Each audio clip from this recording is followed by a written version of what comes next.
उधर वजीर दाखिला साजिद जावेद की बरतानवी नशरियाती इदारे से गुफ्तगू। कहते हैं कि इस मुल्क की आखिरी जरूरत नए इंतखाबात है। मौजूदा टेक्नोलॉजी को बरोकार लाकर आयरलैंड से सरहदी मामले तय किए जा सकते हैं। उन्होंने कहा कि पार्लियामेंट को अवामी राय के मुताबिक ब्रेक्सिट पर हर सूरत अमल करना होगा। उनका मजीद क्या कहना था, आइए देखते हैं। I think the last thing this country needs is a general election. I think the people will never forgive us for it. I think what they want is this parliament to deliver Brexit in an orderly way. That's what they're looking for. In principle, I'm totally against the customs union because it would not, in my view, deliver on Brexit because we need to be able to have our own independent trade policy. That's number one.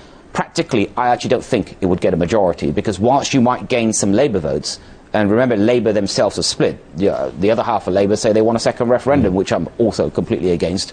But you would also lose votes on the Conservative side. I don't actually think you would get a majority, so I just think it's a complete non-starter. And if Jeremy Corbyn is serious, he should start having serious talks with the Prime Minister in the national interest. Michel Barnier himself said, if there is a no-deal situation, that the EU will help create alternative arrangements for the border. And if they can do it in a no-deal scenario, then why can't they do it in a deal scenario? So there's your answer, and that's why I think the most likely outcome is still a deal.